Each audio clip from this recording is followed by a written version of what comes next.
thank you. It's such a pleasure to be in Paris. It's so beautiful here with the Eiffel Tower behind us. How picturesque. You know, I'm actually a metaverse artist. I create metaverse installations. I'm very excited about the future of the metaverse, the open metaverse, and creating new worlds, because I believe that the metaverse is the beginning of a new civilization for humanity. Okay, I can't beat what she said. She's too good. So me, I'm Benoit. I'm one of the co-founders of RTFKT, also, brand partnership at Nike. And why I'm excited about the future is that because no one knows what the fuck the future is going to be. So that's the main thing why I'm excited about, because if we knew already, it would be very boring. So that's why. Hello everyone, I'm Sébastien Borget. I'm the COO and co-founder at the Sandbox. Well, for those of you who are not familiar, we're a decentralized virtual world where anyone can make 3D content and experiences, truly own them and monetize them. Why I'm excited for the future? Because I believe anyone can become a creator in the metaverse in the future, and like we can develop a new digital economy based on that. Hi, my name is Rayan. I'm the founder of oncyber, and the reason why I'm so excited is bouncing back off of Seb's ideas. I think the world we've built within the NFT space and Web3 is one where creativity and beauty can be accessed by anyone, anywhere across the world. And I think that's like really, really cool stuff for like people that might not have access to culture and beauty. And I'm really excited about us just like improving that and getting it bigger and bigger. Awesome. So staying with you, I'm going to stay over here. And this is obviously the focus is open metaverse and kind of building that open, potentially decentralized metaverse, right? But with oncyber, can you tell folks the origin story of oncyber? Yeah, and I think it helps a lot understanding what the product is and what we do. Essentially, when I started looking at the NFT space in like 2021, wait, was it 2020? 2020, right? I don't know. 2018, we became really good friends then. It's because of your dad, your stories. Yeah, basically what happened is I have a background in art and tech at the same time, and I started looking at the NFT space and how it could empower creatives all across the world to like publish stuff, get them collected by people, get their names out there, and get their creativity seen and consumed by anyone across the world. But there was a very big lack of tools for people to access those beautiful things that they would do, those pieces of creativity. And so the idea was super simple. Like I would go and build a platform that allows anyone to play around with these pieces of beauty, NFTs, and place them in 3D immersive spaces. From there, like the idea was just to build a bottom-up product. Like we had a very strong use case with users very early on, found product market fit, and then from then on, just kept on adding stuff on top and on top and on top to have a product that really resonates with people and people want to use instead of something we just thought about and wanted to push out. And so it's been an incredible journey. Like we went viral in Web3 really early on. Ben and I connected like pretty early in our journey, and like we connected with a bunch of different people. A lot of them are in this room, and really like we built this product step by step, brick by brick, by just listening to what our partners would want to do and our users would want to do. And today, for example, like the product in the beginning, it was just a way to go show stuff in 3D and get people excited, like get people in these worlds and to consume this content. And today, for example, like this conference is being transcribed and oncyber at the same time. So like it's the kind of thing like you could do whatever you want. The idea is to be as flexible as possible with creators for them to do whatever they want in 3D, make it accessible through the browser, and yeah, we're here today. I love that, and you know it's a great platform, and for creators, it's been very useful. Who here? I just want a show of hands. Who here considers themselves a creator? Just show of hands. Okay, great. I bet more of you guys are creators, but anyway. And who here wants to see an open, decentralized metaverse? Okay, fantastic. I think that leads perfectly into talking to the Sandbox, to Seb. Seb, tell folks, I mean, you guys have had an amazing year. How has it been, you know, for you and your team as you continue to grow the Sandbox and your vision of being, you know, creating an open and decentralized metaverse? Yes, 2022 has been quite a year indeed.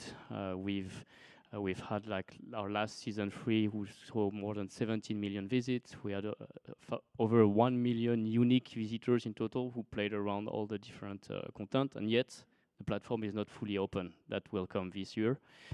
We count now more than 200 studios who are building and creating all sorts of content and experiences for the brands, for various projects and communities in Web3.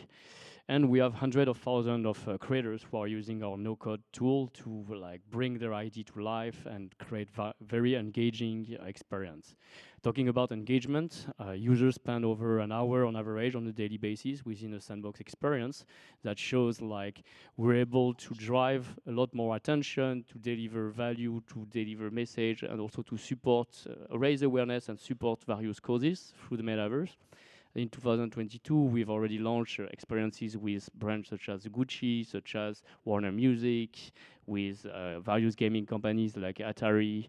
We've done quite a lot, and this is going to accelerate in 2023 as many regions of the world are taking presence in our virtual map that counts 23,000 landowners.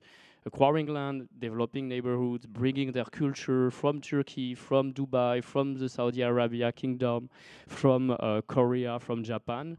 I believe like the metaverse is turning into this like global digital nation where every one of us with our avatar can be new citizen of. I love that. And I love that you're mentioning a lot of different countries, right? I live in the US. We tend to be very US centric. So it's always nice to hear like how other, people are bringing their culture into the space. Benoit, talk about a crazy year. I mean, oh my goodness. You guys have been, acquired by Nike. Now you're part of Nike. Did we? I forgot this. Did you? What a crazy year. Like, how has that been for you personally? And then in general, like, what are you seeing? What am I seeing for like what's coming next? You mean? Well, yeah, like it's been a year of big change for I know. Artifact, So it was a very right? busy year. I think it was very, very interesting year for us and for everyone to, us. I think we're in our teenage years, still today, and we join a bigger company, and it's a really good exchange of knowledge that we do together, of resource, and I think what's very important for everyone to understand, even though. I still believe, we really started a revolution, 2-3 years ago, this very small group of which a lot of people are here in this room today. But now you really need to go above and beyond, like just that small, I call it the NFT village, But village can be cool, Asterix village is a pretty good village. But, sorry, shit joke. But then I think it's very important that people go beyond that. I think for us, what we've been working on last year was a lot of getting some of these ideas out and benefiting from the fact that we could work with Nike and their manufacturing. And what's really cool is this year, because of the business model we have of selling things digitally first that you can forge and get physicals, and then we worked a lot on the NFC technology to unlock this type of stuff. We're still at the core a fashion brand, but we want to portray like a fashion brand doesn't have to be just selling clothes or handbags. It's all about the brand experience and how you can involve the community to participate in that and inspire them to make their own, own business, own things, own connections. So this year is going to be very interesting because we have a lot of physicals shipping, and we're also working on some type of new workflows where you can, have something physical that gives you something digital. So I think there's a lot to explore. We're still in the very, very early days. We're still, experimenting. We're still working the same way of starting with something we love, with something we're really passionate about, and trying it out. So, you can't always get it right because when you try something new, you don't have any, things to look back and learn from. So it's a lot easier to wait for people to do things and then just adapt it. Us, we're still in our, let's go do these things. But it's been very interesting. I've been particularly very impressed by the quality of content our community has been producing in the past year. We've always been championing creators. And again, I really think that people think that being creative, when you ask who thinks they're a creator, I guess a lot of people raise their hand, or people who do 3D or do drawings, but you don't need to be a creator only if you do art, right? Like you can be a creator because you know how to connect people together, how to spot talent, how to come up with business model, do some PR. Like you can be creative in many, many, many ways. So I think that's what people need to start to understand. And again, I've been really impressed with what our community has been doing in terms of the quality of the output. Some people form business around our IPs and started to, sell things from their own community. So that's very important. I think that people keep this, collaborative approach, but also that they start to think bigger than just, the 100,000 of people that are on Twitter every day. And because I really think the term NFT, and I'm sorry because you call this conference NFT Paris, but I think the term NFT is gonna be dead. And honestly, even I still don't understand what it means. Like, what does mushrooms have to do with these things? Honestly, fungible stuff. You Well, don't know. don't get me started on the term metaverse. Yeah, you see, I mean, so. your name is Godmother of the Metaverse, so like. I don't want to be it's a the pretty the good one. godmother You of the should keep metaverse it. forever. But so. you need to go beyond this, I think, and really like think of the technology really as a back-end magical thing that is really in the end enabling people to own digital goods, which is amazing, which was before only restricted to video game companies that had closed ecosystem. But now how do you bring that to the next level, and how also all the things we've been talking about for the past years about, a membership and tickets, like here you see like there's tickets and I still have a weird app and not an NFT for a ticket, right? So it's time to finally do these things instead of talking about it. Yeah.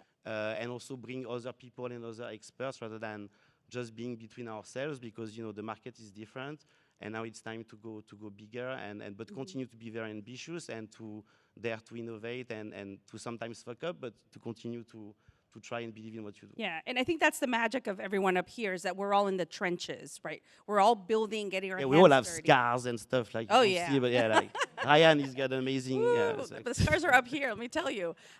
So, Krista, Benoit touched on innovation community. The work that you're doing is truly beautiful. It's always been beautiful, inspirational. I want to talk a little bit more philosophical here on we have to talk about the open metaverse. Like, you're in Paris, you need to talk about philosophy. yeah, right? Yeah, you go. You're not in the US here, okay? No. Got to smarten up here. But yeah, what is, Krista, as an artist, right? What are your views? Do we have an open metaverse? Is it here? Are we building towards it? So I believe that if you're going to build a metaverse, we have to start with fundamental philosophies. Just as we have a democracy, Diderot, Voltaire, we understand the origins of thought and ideas to build a place. And I also believe that this is a very good example. We have to look at how a civilization is created from the foundation and, of course, bring those lessons into the metaverse. So for me, I think that the metaverse is truly, as Rayan had mentioned, and also Sébastien, that it's a place where people can actually experience a transcendent way of being, a new identity, where we are disembodied and our identities are tied to an avatar in a virtual space. And when that happens and we're all, connecting with each other in a transcendent manner, where we are transcending race, religion, geography, time, space, all of the divisions of the real world, then there is a transformation that happens. And I believe that this is called metaverse consciousness, something that I am studying with my collaborator, Dr. Srini Pillai, who is a Harvard psychiatrist and neuroscientist. We are actually looking into the mental health and the psychological effects of being in the metaverse and how human civilization can advance, not only for mental health, but as a civilization for collaboration. If we already look at the younger generation, they're already on Roblox, they're already on Minecraft, they're on Sandbox, on all of these decentralized or centralized gaming platforms, but they are making friends, making connections. Well, what if we actually create a metaverse that facilitates deeper meaning and connection through communities? And of course, the NFT technology is what facilitates that. You can create meaningful technology that brings community together. Brands. So brands are communities now, right? So you have to think about people, communities, when you bring them into the metaverse. It's a very philosophical question. Who am I as a brand? And what is the value that I can bring to my community as I activate them in the metaverse with immersive experiences, storytelling, community engagement that's meaningful and adds value to people's lives? Right now, we're talking about the metaverse. We are still a couple of ways away before we're actually building the infrastructure for an open, decentralized metaverse with a creator's economy built into the blockchain, so that people who create on top of a layer one open metaverse protocol, Actually, there's a company that Neil Stephenson, the person who created the metaverse in Snow Crash in the 1990s, he wrote this legendary book. And now he's co-founded a company called Lamina One. Our company has actually partnered with them to create very sort of pioneering content and IP that will live on the platform. But this is a platform, a layer one, where layer two builders can build. And there will be blockchain, enabled, ways that you can create, contribute to projects in a meaningful way as a creator's economy built into the system. So this is the future. But then when you think about wearables and you think about the power of the acceleration of technology of AR glasses that are coming very soon, I mean, fashion, education, health and wellness, and culture are going to be experienced on a whole new level where you will have a permanent digital experience in your real world. And that is the metaverse, actually, where we're actually experiencing the Eiffel Tower in a more augmented fashion with art, digital art that's actually there digitally, and we can all experience it together. It's really a fascinating future. The world will change. Yeah, it will change, and definitely fascinating. I had a chance to work at Magic Leap, and when I was there, our chief futurist was Neil Stephenson. So a lot of the vision that I have for the metaverse is informed by my time at Magic Leap working on spatial computing, and then also Neil and what he's kind of set up. I want to talk a little bit, I'm going to go down again, but I want to talk a little bit more about some of the platforms, some of the work that you guys are doing. So Rayan, you spoke about the origin story, but I want you to talk a little bit about what makes your platform different and what do you see coming for you and your team? You know, you guys have had amazing growth. Mm-hmm. Yeah, I mean, like, I think one thing that makes our platform different is that we really came into the game with a clear idea of what we're solving. It wasn't like we didn't go and read Ready Player One and like decided, okay, like we're gonna build a metaverse. It's gonna be this big thing where everyone can do everything, etc. We actually came in and we thought we'd have no idea what the metaverse is gonna be. We have no idea what this is all about. But people really wanted 3D spaces to exhibit, to like do stuff, exhibit content, bring in people, meet with people, etc., etc. And so I think that if anything, what makes oncyber different is that in terms of UX, we've made sure that every single step was validated by users. Instead of building it like a game, like a lot of companies build it like a game and putting a lot of hours into content creation and like a lot of time without testing with users, we directly went out, built a, sorry for the term, a shitty product and put it out in the world. Let people use that product that wasn't really developed at the time. Started listening to users, started listening to the community and what they want to do on top of them. Early on, again, like we got traction, so lucky for us, like we had a little link with the community we could interact with. And on top of that, we just started developing the product more. So in the very beginning, it was just super simple. You come in, there's a template I made in Blender, and I'm the worst 3D guy ever.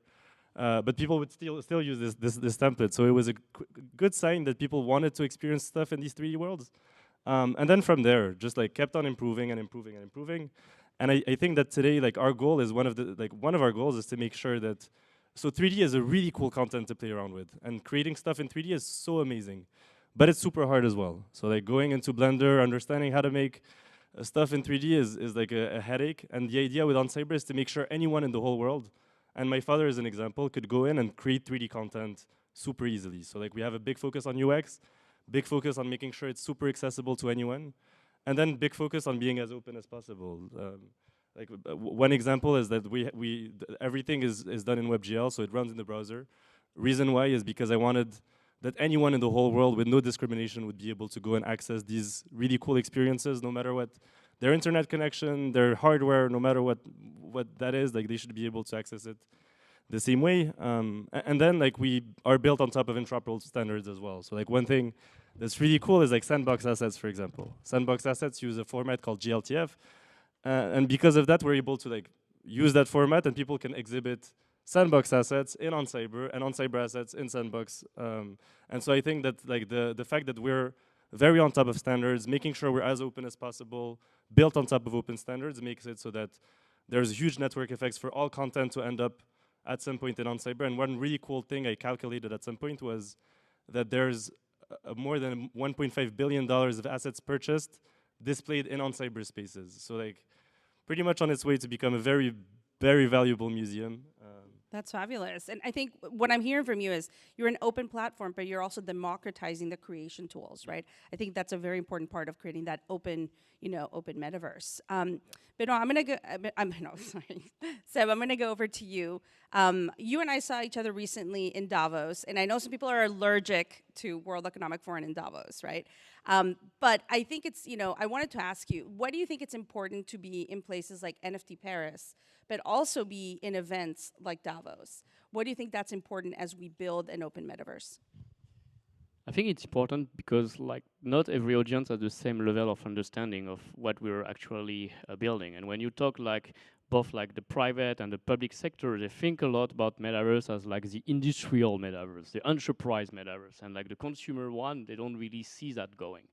And coming back to the idea I mentioned before, if we want to develop the metaverse as this new global digital nation where everyone is a citizen, have a true digital property right, can be a creator, can monetize their work, can make it their job, can actually have access to finance, banking service, and other things in the physical world from their activity into digital world. We have to push further those governments, those countries and ministries to adopt a regulatory framework that will enable that in the future. And well, frankly speaking, we are quite still far from that, and we almost had just in Europe with Mika a big challenge regarding just the recognition of NFTs, specifically in gaming. And when you have more than half of the world global population that is digitally native, Gen Z, 75% of them see themselves as creator. So in a sense, they are consuming gaming more and metaverse more than they are consuming TV or YouTube on other channels. You need to care for that population. Maybe today is not the preoccupation, war, electricity, inflation, but in 10 years, in 20 years, this will be probably part of a lot of world population daily activities. And it goes back then to the core value of Sandbox. Where are we coming from? We come from user-generated content and gaming. We're thinking of our platform as not a place where you just come once, but a place where you're going to come back many times through gaming mechanics, through engagement, through completing quests, through being a creator and engaging with other creators. And we also see ourselves, like many governments, they see Web 2 as a big threat.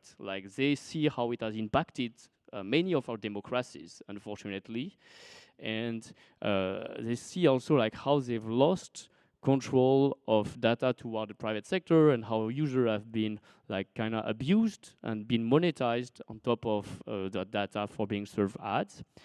And they see Web3 potentially as an opportunity to give back control in the hands of users and companies. And we want to make sure that that control, that they are putting enough recognition to value this and value interoperability and the open metaverse as the future. Mm-hmm. And that's why we're so, it is so core to Sandbox to implement as soon as possible concrete use case of that interoperability. Like we mentioned with Rayan on oncyber, the possibilities already. All the NFTs from CloneX are actually playable in Sandbox and enable different ways of engagement. 40 collection, and it's just the beginning. How do we make it the standard? So we also push the Open Metaverse Alliance, the OMA3, during Davos, so they can hear our voice and understand some of those challenges. Well, I think that's what's important is Web3 to have a seat at the table in some of these bigger events. Yes. We're slow. We're not out of time yet, but we'll have Benoit and Krista have questions for you guys before we end. But Benoit, you're traveling a lot. You innovated here in Paris. You're going to Portland. I hear about you in Portland I'm not traveling often. a lot. I hear. Oh, he's what in Portland. What is this image you make of me? But you innovated from Paris. I go as less as I can to the US. There you go. I'm very bored with the US. Yeah, that's but you innovated from Paris. You're going to Portland often, relatively often. What is your view around innovation? Around it feels like you don't no longer have to be in Silicon Valley to innovate, right? No, for sure. So what is your view on that? No, I mean my view. It's been a very long time because quite young. I lived in Asia, in Singapore. And from that moment, I understood that the future is in Asia, just as well for the demographics, also the fact that, as Seb said, they are all used to play games and grow up with it. If you look as well, like anything related to virtual influencers, it started with Hatsune Miku in Japan, one of the biggest one in China as well, one Bilibili is also this. So I think that I'm much more interested in the Asian, market, because I think the future is more being built over there. Of course, the US is still an enormous, cultural force, and you have amazing companies and people there, especially at Nike, they have really, really, really smart people. But I think innovation in general, it can really come from anywhere. And as she mentioned, I think people need to really realize, and that's something I've been saying like 10,000 times, but I say it again because it's a smart thing to say. But really, you need to really realize that anyone who's 15 years old today, it's been 10 years they play Minecraft. 10 years they're used to connect with their friends online, sync up on Discord, build things in 3D, make their own servers, come up with some game mechanics, connect the redstone to make some crazy calculators. And I think all of this is just the very, very early days, and I think innovation is gonna come from anywhere. And you can see as well, like there's, I don't remember, Yugal of God is a small kid that we know with Artifacts since a long time. He's a friend of Z. Lately he's been innovating like crazy, making really cool add-ons to AirPod Max, and it's super cool. And he started by 3D printing it. Now he did a collaboration recently with a jewelry brand that made everything out of steel. And that's him who understood that, this thing was a cultural item, a style item, but people wanted to customize it and make it a bit theirs. And no fashion brand came up with this idea, and it's a guy who's 16 years old. Yeah. So me, I'm very, very, very interested by this. I think it doesn't matter the geography, but the innovation is gonna come from people who are 10 years old, 12 years old, a lot faster, especially now that with all that's happening in AI, it's helping you a lot. It's like you can have a really good assistant. It's really hard to find a good intern, but the AI is pretty good. So that's right now it's the beginning of this, but imagine that 10 years from now, like anyone who's 5 years old, instead of consuming a cartoon that's been made by 40 years old executive in Hollywood, he's gonna make his own stuff, right? So I think it's just the very, very early days, and people are not ready for the amount of creativity that's coming from places they don't expect. And that's why, curation and the art of understanding what is good from what is bad and really develop your taste is going to be, I think, the ultimate skill, because there are going to be so much amazing things that you're going to need to make to be able to curate it and do it in a good way. I love that. And what I'm hearing from you is like innovation in the open metaverse will come from younger generations, but also all across the globe. So I love that. And now I'm going to give Krista like the last word here. We're talking about younger generations. You mentioned mental health. Yes. Right? And that's your big project and passion. I want us to maybe go over a couple minutes because I think that what you're doing, what your message is incredibly important for people to hear as we build the open metaverse. Precisely. So how can the open metaverse help with mental health? What are you seeing in 3 to 5 years? So Web 2 has done a wonderful job of causing mental health, causing a global problem. We are having a mental health crisis. We have the highest rates of depressed and anxious and suicidal young people ever in human history. And so we must correct this. How do we correct it? The metaverse can actually become a solution for scalability and access to mental health care. And I think, like, I'm collaborating with Dr. Srini Pillay, who I had mentioned before. We spoke in Davos in the metaverse at the Metaverse Academy. He and I were talking about the possibilities of bringing systems and programs into the metaverse for communities, even Sandbox communities, oncyber communities. Children should have immediate access when they're feeling bad in the moment into the platform to seek the help that they need. Because right now there aren't enough therapists in the world to actually help everybody who needs it, because everybody has issues, especially post-COVID. So my whole concern is this. We are in the midst of the greatest technological disruption ever in human history. We are now entering the age of acceleration. We have AI, we have the metaverse, we have blockchain, decentralization, the crypto revolution. All of these essential changes that are truly causing seismic shifts. I don't think that people really realize the immense changes that we're going to actually experience within the next 10 years. It'll be a different world. So mental health for every individual as a daily practice, as an accessible practice, even for people who don't meditate, because 85% of the world does not meditate. I am a meditator. I went through depression and anxiety. My son is now suffering from mental health issues. Very, very difficult to get therapy in California for him. What I want is for future generations, even if they don't have access to meditation classes, to go into the metaverse, to not feel lonely. You are not alone. Here is a program for you. Here are AI experiences of art with geometry and color that is scientifically proven to mitigate your anxiety now. And if you have issues that you want to talk about, speak. And it's proven that AI therapy is very, very effective, that people trust the AI to talk, and the AI learns, and they can give really good clinical feedback with actual relief. People need to come together in Web3 and be more human.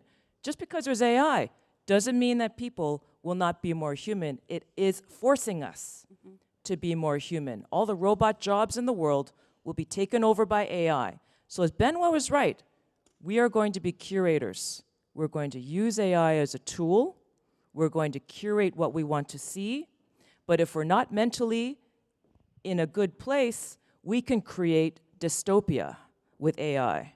So what I want is for future generations to live in love, to live in love and for humanity, and mental health is essential to plant that seed now, because changes are coming. We have to be prepared. Thank you. Awesome. Thank you, everyone. That was a fantastic panel.